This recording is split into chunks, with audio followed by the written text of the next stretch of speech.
नमस्कार दोस्तों, युक्ति आईएएस में आपका हार्दिक स्वागत है। आज है 26 मई और आज हम बात करेंगे आज के महत्वपूर्ण डीएनए पे। आगे बढ़ने से पहले जैसे मैं रोज़ कहता हूं कि हमारे यूट्यूब चैनल को सब्सक्राइब कीजिए, लाइक कीजिए, शेयर कीजिए, कमेंट कीजिए और कोई भी महत्वपूर्ण सुझाव देना हो तो आप देने के लिए स्वतंत्र हैं। ये व्हाट्सअप का लिंक है, टेलीग्राम का लिंक है, फेसबुक ग्रुप का लिंक है। डिस्क्रिप्शन बॉक्स के नीचे लिंक दिया होता है, आप वहाँ पर जाएंगे, क्लिक करेंगे और डायरेक्ट हम संस्थान से जुड़ जाएंगे। और किसी को भी कोई कोर्स ज्वाइन करना हो, कोई टेस्ट सीरीज देना हो तो दिए गए नंबर पे आप संपर्क कर सकते हैं। ठीक है, तो चलिए हम बात करते हैं आज के पहले टॉपिक पे, जीएसटी। और जीएसटी के बारे में सभी लोग भली भांति परिचित होंगे। तो चलिए देखते हैं आज का पहला टॉपिक, जीएसटी पर आपदा उपकर, calamity cess on GST topic है और इसको भी मैं बदल दे रहा हूँ। अब देखिए, कोरोना वायरस कोविड-19 महामारी के कारण उत्पन्न वित्तीय संकट से निपटने के लिए केंद्र सरकार वस्तु एवं सेवा कर अर्थात good and service tax GST पर आपदा उपकर क्लैमिटी सेस लगाने पर विचार कर रहा है। भारतीय संविधान के अनुच्छेद 279A(4)(f) के अनुसार जीएसटी परिषद, जिसे जीएसटी काउंसिल कहते हैं, किसी भी प्राकृतिक आपदा के दौरान उपकर लगाने की सिफारिश कर सकती है। इसके अतिरिक्त केंद्र सरकार राज्यों को जीएसटी का मुआवजा देने के लिए बाजार ऋण लेने पर भी विचार कर रही है। साथ ही मुआवजे की समय सीमा के विस्तार पर भी विचार की जा रही है। ठीक है, तो ये जीएसटी में है। जीएसटी में एक सेस लगने वाला है जिसे क्लैमिटी सेस कहते हैं और ये जो संविधान का अनुच्छेद दिया गया है जिसका प्रावधान बताया गया कि जीएसटी परिषद किसी भी प्राकृतिक आपदा के दौरान उपकर लगाने की सिफारिश कर सकती है। ठीक है, तो इसको आप लोग ध्यान से देख लीजिएगा। हम बात करते हैं केरल का केस स्टडी क्या कहता है। वर्ष 2018 में केरल में मानसून के समय आई बाढ़ के बाद वित्तीय संसाधन जुटाने के लिए केरल सरकार ने अगस्त 2019 में 2 वर्षों की अवधि के लिए पहली बार आपदा राहत उपकर डिजास्टर रिलीफ सेस अधिरोपित करने की घोषणा की थी। इस प्रकार केरल वह एकमात्र राज्य है जिसने इस प्रकार का उपकर लागू किया है। तो अर्थात ये पहली बार नहीं हो रहा है, इसके पहले केरल राज्य ने उपकर लागू किया था। ठीक है, अब हम बात करते हैं जीएसटी क्षतिपूर्ति के बारे में। ये यूपीपीसीएस ने एक बार क्वेश्चन पूछा था किस संविधान संशोधन एक्ट के थ्रू जीएसटी चेंजिंग है। तो एक से एक संविधान संशोधन अधिनियम 2016 के लागू होने के बाद 1 जुलाई 2017 से जीएसटी संपूर्ण देश में लागू हो गया। इसमें बड़ी संख्या में केंद्र और राज्य स्तर पर लगने वाले अप्रत्यक्ष कर एक ही कर में विलीन हो गए।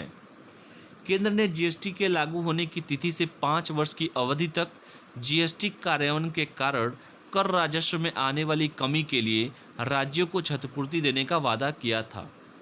जीएसटी अधिनियम के तहत वर्ष 2022 यानी जीएसटी कार्यान्वयन के बाद पहले 5 वर्षों तक जीएसटी कर संग्रह में 14% से कम वृद्धि अर्थात आधार वर्ष जो था 2015-16 का था, 14% से कम वृद्धि दर्शाने वाले राज्यों के लिए क्षतिपूर्ति की गारंटी दी गई। ठीक है, तो कितने साल तक? अगले पहले 5 वर्षों तक। ठीक है, जिसका आधार वर्ष क्या था? 15 और 16 था। केंद्र द्वारा राज्यों को प्रत्येक 2 महीने में क्षतिपूर्ति का भुगतान किया जाता है। अब हम बात करते हैं जैसे मैंने कहा कि जीएसटी परिषद जीएसटी काउंसिल है, इसके बारे में हम जान लेते हैं क्या है ये। जीएसटी परिषद एक संवैधानिक संस्था है। 101वें संविधान संशोधन द्वारा संविधान के अनुच्छेद 279(1)(a)(1) में जीएसटी परिषद का प्रावधान किया गया है। जीएसटी परिषद की अध्यक्ष केंद्रीय वित्त मंत्री करते हैं या करती हैं, जो भी देख लीजिए ध्यान से, जो रहेगा वही करेगा। राज्यों के वित्त मंत्री इसके सदस्य होते हैं। यह एक संघीय निकाय के रूप में माना जाता है जहां केंद्र और राज्य दोनों को उचित प्रतिनिधित्व मिलता है। ठीक है, जीएसटी परिषद का प्रत्येक निर्णय उपस्थित और मतदान के 75% भारित बहुमत 3/4 बहुमत होने के बाद ही लिया जाता है। ठीक है, तो ये रहा पूरा का पूरा जीएसटी में जो सेस लगने वाला है पूरा आपको बता दिया हूँ मैं, और आप लोग ध्यान से पढ़ लीजिएगा। इकोनॉमिक्स के सिलेबस में आपको देखने को मिल जाएगा, इकोनॉमिक्स से रिलेटेड है, करंट से रिलेटेड है। तो बता दिया गया है जो सेस लगने वाला है, किस आर्टिकल के थ्रू लगने वाला है और क्या सारा डेटा है। सारा डेटा मैंने आपको बता दिया। केरल का स्टडी इसके पहले क्या हुआ था, केरल ने कैसे कैसे लगाया था, ये भी पूरा आपको बता दिया गया है कि केरल वो पहला राज्य था जिसने जीएसटी इस प्रकार का उपकर लागू किया था। जीएसटी की क्षतिपूर्ति किस संविधान संशोधन अधिनियम द्वारा और जुलाई में कब जीएसटी संपूर्ण देश में लागू हुआ था, ये भी बताया गया है। और पहले 5 साल तक कैसे कैसे क्या है, सरकार के क्या प्रावधान थे, ये भी आपको बताया गया है। तो जीएसटी क्षतिपूर्ति भी ध्यान से आप लोग पढ़ लीजिएगा। जीएसटी काउंसिल वेरी इंपॉर्टेंट है, इसको भी देख लीजिएगा। जीएसटी काउंसिल पूछता है अक्सर पेपर में, ध्यान से इसको देख लीजिएगा। ठीक है, तो चलिए हम चलते हैं अब दूसरे टॉपिक पे। पीपीई किट का दूसरा सबसे बड़ा उत्पादक अक्सर इस समय चर्चा में है और सभी लोग भली भांति परिचित होंगे। पीपीई किट ऐसे ही देखिए दिया हुआ है फोटो, यही पीपीई किट जो पहना हुआ इंसान है पीपीई किट है। Finding opportunity in adversity, India becomes world second largest PPE manufacture. ठीक है, भारत 2 महीने से भी कम अवधि में विश्व में व्यक्तिगत सुरक्षा उपकरण जिसे पर्सनल प्रोटेक्टिव इक्विपमेंट जिसे कहते हैं पीपीई का दूसरा सबसे बड़ा उत्पादक बन गया है। ठीक है, इंग्लिश कमज़ोर नहीं है मेरा, पर्सनल प्रोटेक्टिव इक्विपमेंट कह दीजिए। हालांकि कोरोना वायरस महामारी से बचाव के लिए आवश्यक पीपीई किट के उत्पादन में चीन अभी भी अग्रणी देश बना हुआ है। ठीक है, तो चीन जो है प्रथम स्थान पर है, भारत जो है वो दूसरे स्थान पर है। और सबसे अच्छी बात है कि हमने 2 महीने से भी कम समय में जो पीपीई किट है दूसरा सबसे बड़ा उत्पादक हम बन गए हैं। वस्त्र मंत्रालय द्वारा इस संबंध में जारी बयान के अनुसार सरकार द्वारा यह सुनिश्चित करने के लिए कई कदम उठाए जा रहे हैं कि आगामी समय में पीपीई किट की गुणवत्ता और मात्रा में वांछित स्तर तक सुधार किया जाए।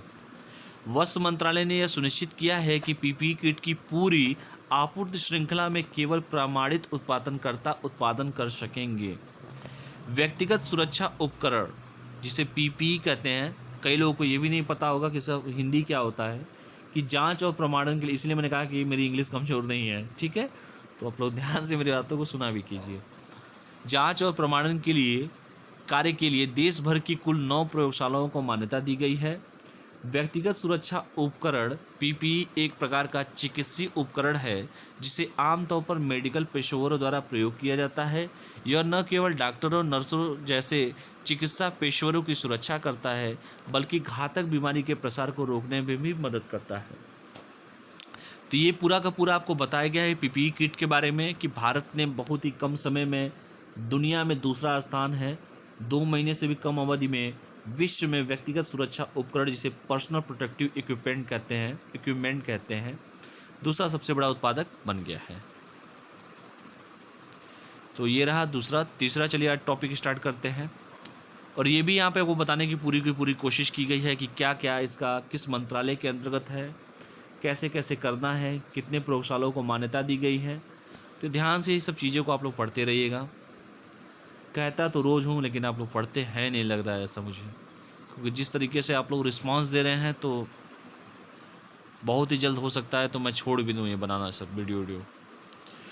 तो रिस्पांस नहीं मिलेगा तो वीडियो बनाने का मन भी नहीं करता है। ठीक है, मैं आप लोग से बार बार कहता हूँ कि कोई कमी हो तो वो बताइए आप लोग, लेकिन आप लोग तो आप लोग हैं। चलिए कोई नहीं। तीसरा टॉपिक है रीस्टार्ट कार्यक्रम। आंध्र प्रदेश ने राष्ट्रव्यापी लॉकडाउन के कारण प्रभावित राज्य के 72,531 से अधिक सूक्ष्म, लघु और मध्यम उद्योग जिसे एमएसएमई क्षेत्र को सहारा देने के लिए रीस्टार्ट नाम से एक नया कार्यक्रम शुरू किया है। इस कार्यक्रम से एमएसएमई की 98,000 इकाइयाँ को लाभ होने की उम्मीद जताई गई है जो 10 लाख से अधिक लोगों को रोजगार प्रदान करती हैं। ये देखिए आंध्र प्रदेश की ये आपके आंध्र प्रदेश के सीएम साहब हैं, जिनका नाम अगर किसी को पता हो तो कमेंट बॉक्स में कमेंट कर सकते हैं, यही कमेंट कर दीजिए आप लोग। ठीक है, और इनको यहाँ पे दिखाया है 1,110 करोड़ रुपए रीस्टार्ट पैकेज आप एमएसएमई। ठीक है, इसके अंतर्गत एमएसएमई सेक्टर के पुनरुद्धार के लिए आंध्र प्रदेश सरकार 1,100 करोड़ रुपये खर्च करेगी। इस पहल से 72,531 से अधिक सूक्ष्म, 24,252 लघु और 645 मध्यम मीडियम उद्योगों को लाभ होगा। कुल खरीद में से लगभग 25% सूक्ष्म और लघु उद्योगों से, 4% SC/ST समुदाय उद्योगों में से और 3% महिला उद्यमियों से किया जाएगा। तो ये देख लीजिएगा, रीस्टार्ट कार्यक्रम किसके द्वारा किया गया, किस सरकार द्वारा किया गया, सरकार का क्या नाम है, वहाँ के CM का नाम क्या है, यही बता दीजिए कमेंट करके। इकाइयों को कितने लोगों को प्रॉफिट होगा, कितने सूक्ष्म होंगे, कितने लघु होंगे, कितने मध्यम होंगे, कितने परसेंटेज होंगे, किसमें कितना डिस्ट्रीब्यूशन होगा, ये सब आप लोग देख लीजिएगा। अगला है चौथा टॉपिक, मुक्त आकाश निगरानी संधि, ओपन स्काई ट्रीटी, जिसे OST कहते हैं। ट्रंप प्रशासन ने अंतर्राष्ट्रीय भागीदारों को सूचित किया है कि वह उस संधि से बाहर हो रहा है जिसके तहत 30 से अधिक देशों को एक दूसरे के क्षेत्र में हथियारों के बिना निगरानी उड़ानों की अनुमति है। अमेरिका का कहना है कि वह मुक्त आकाश संधि से बाहर होना चाहता है क्योंकि रूस समझौते का उल्लंघन कर रहा है। अब ये देखते हैं कि क्या है मुक्त आकाश निगरानी संधि। ठीक है, इसका पृष्ठभूमि देख लेते हैं। पढ़ने के तो हम पढ़ लिए हैं कि मुक्त आकाश निगरानी संधि होती, तो इसकी पृष्ठभूमि भी पढ़ लेते हैं। अमेरिका ने पहली बार जुलाई 1955 में प्रस्ताव दिया था कि अमेरिका और तत्कालीन सोवियत संघ, जिसे USSR कहते थे, एक दूसरे के क्षेत्र में हवाई उड़ानों की अनुमति दें। रूस ने पहले उस प्रस्ताव को अस्वीकार कर दिया था, लेकिन राष्ट्रपति जॉर्ज H.W. बुश ने मई 1989 में फिर से यह प्रस्ताव किया कि जनवरी 2002 में संधि लागू हो गई। अभी 34 देशों में 34 देशों ने इस पर हस्ताक्षर किए हैं। किर्गिस्तान ने इस पर हस्ताक्षर किए हैं, लेकिन उसने अभी तक इसकी अभिपुष्टि नहीं की है। ठीक है, तो जितने 34 देशों ने इस पर हस्ताक्षर किए हैं और किर्गिस्तान ने इस पर हस्ताक्षर तो किए हैं, लेकिन उसने अभी तक इसकी अभिपुष्टि नहीं की है। तो ये देख लीजिए, सारा देश का दिया हुआ है। ओपन स्काई संधि के 34 राज्य दल जो है दिया गया है, तो अगर किसी को देखना है तो यही देख लीजिए आप लोग। बेलारूस है, बेल्जियम है, बोस्निया है, हर्जेगोविनिया है, बुल्गारिया है, कनाडा है, क्रोएशिया है, चेक गणराज्य है, डेनमार्क है, एस्टोनिया है, फिनलैंड है, फ्रांस है, जॉर्जिया है, जर्मनी है, ग्रीस है, हंगरी है, आइसलैंड है, इटली है, काजाकिस्तान है, लातविया है, लुथानिया है, लग्जमबर्ग है, नीदरलैंड है, नॉर्वे है, पोलैंड है, पुर्तगाल है, रोमानिया है, रूस है, स्लोवाकिया है, स्लोवेनिया है, स्पेन है, स्वीडन है, टर्की है, मतलब तुर्की है, यूक्रेन है, यूनाइटेड किंगडम अर्थात लंदन। ठीक है, यूके अपना उत्तराखंड वाला नहीं। तो इतने टोटल 34 राज्य हैं जिनके बारे में पूरा बता दिया गया है। देख लीजिएगा आप लोग एक बार, बस वैसे ही देख लीजिएगा, इतना लंबा चौड़ा पढ़ने की जरूरत नहीं है, फिर भी आप लोग देख लीजिएगा। कनाडा और हंगरी ओपन स्काई प्रक्रिया में उनके विशेष योगदान की मान्यता में संधि के निष्पक्षपात है। निष्पक्षपात देश संधि दस्तावेजों को बनाए रखते हैं और प्रशासनिक सहायता प्रदान करते हैं। इस संधि के तहत 1500 से अधिक उड़ानों का संचालन किया गया है, जिसका उद्देश्य सैन्य गतिविधि के बारे में पारदर्शिता को बढ़ावा देना और हथियारों के नियंत्रण तथा अन्य समझौतों की निगरानी करना है। संधि में सभी देश अपने सभी क्षेत्रों को निगरानी उड़ानों के लिए उपलब्ध कराने पर सहमत हैं। फिर भी रूस ने कई क्षेत्रों में उड़ानों पर प्रतिबंध लगा दिया है। तो ये रहा आज का महत्वपूर्ण DNA का टॉपिक। टोटल 4 टॉपिक दिए गए हैं, जिसमें GST पे आपदा कर जो लग रहा है, जो मैं क्लैमिटी सेस लग रहा है, जो बताया हूँ मैं, इसको पूरा का पूरा ध्यान से पढ़ लीजिएगा। अक्सर जब भी GST आया था उस साल भी पेपर UPSC में क्वेश्चन आए थे GST से रिलेटेड। ठीक है, और ये भी कमेंट करके बता दीजिएगा कि GST क्या डायरेक्ट टैक्स है या इनडायरेक्ट टैक्स है, यही बता दीजिएगा कम से कम कमेंट करके। तो आज मैं आप लोग को 2 टास्क दे रहा हूँ। पहला कि आंध्र प्रदेश के CM साहब का नाम क्या है, और दूसरा क्या है कि GST डायरेक्ट टैक्स है कि इनडायरेक्ट टैक्स है, आखिर GST का कौन सा टैक्स है। ये पेपर में किसी में बिहार PCS में शायद पूछा है, प्रीलिम्स में क्वेश्चन है। तो आप बहुत लोगों को नहीं पता होगा, जिसको पता होगा वही बता देंगे, जिनको नहीं पता होगा वो पता करके बताएंगे। तो यही कमेंट करके कल मुझे बता दीजिएगा आप लोग। तो यही बताया है मैंने। और ये संविधान का कौन सा अनुच्छेद है, केंद्र और राज्य का क्या क्या स्थिति है, क्या समय सीमा है, कैसे मुआवजा दिया जाएगा, कब स्टोर को स्टार्ट किया गया था, केरल का केस स्टडी क्या कहता है, केरल पहला राज्य है जिसने इस प्रकार का उपकर लागू किया था, किस परिस्थिति में किया था, ये भी आप लोग देख लीजिए। GST की क्षतिपूर्ति कैसे की जाती है, कब भारत में लागू हुआ था, प्रथम 5 वर्षों में राज्यों को कौन सा प्रोत्साहन दिया जाएगा, ये सारा का सारा बताया गया है। GST काउंसिल भी बताया गया है, इम्पॉर्टेंट है, देख लीजिएगा आप लोग। दूसरा आप लोग को ये भी बताया गया है पीपीई किट का दूसरा सबसे बड़ा उत्पादक है, प्रथम चाइना, दूसरा भारत, और इसको कौन कौन यूज करता है, क्या क्या स्थिति है, कैसे प्रामाणिकता है, ठीक है, कौन यूज करता है, ये सब आप लोग देख लीजिएगा। तीसरा आपको बताया रीस्टार्ट कार्यक्रम एक अच्छा पहल है आंध्र प्रदेश सरकार का। कौन सी इकाई लगेगी जिसमें सूक्ष्म लघु मध्यम जो उद्योग लगने वाले हैं एमएसएमईज के, उसमें किसमें कितना कितना प्रॉफिट होगा, किसको प्रॉफिट होगा, कितना परसेंटेज होगा, कितने परसेंटेज के लोग काम करेंगे, ये सारा आप लोग देख लीजिएगा। अगला जो बताया आपको मैंने ओएसटी के बारे में, अर्थात ओपन स्काई ट्रीटी, मुक्त आकाश निगरानी संधि, इसमें कितने देश हैं, कब इसे स्टार्ट किया, क्या इसका पृष्ठभूमि था, ठीक है, कब इसको बंद कर दिया गया था।